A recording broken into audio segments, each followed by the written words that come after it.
Nga kagwapo mo ni siya ang iyahang gitawag og rotary switch or gitawag po na siya seesaw switch or depende sa unsay tawag nila.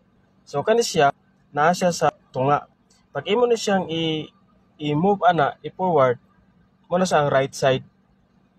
Pag ibalik mo sa tunga, mapalong ang right side, ibutan nimo sa down dire, mo na siya ang signal light left side. So akong i-forward. So signal light right ka. Okay. So signal light right, musiga sa dashboard. Sa imong cluster gauge ang signal light. Kay imo siyang gi pa right side. So karon butang na ko sa tunga, wala na ni siga. Palong na.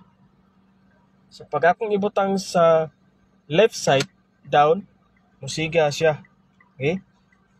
Sige mo ang signal light left. Mo na siya ang signal light left.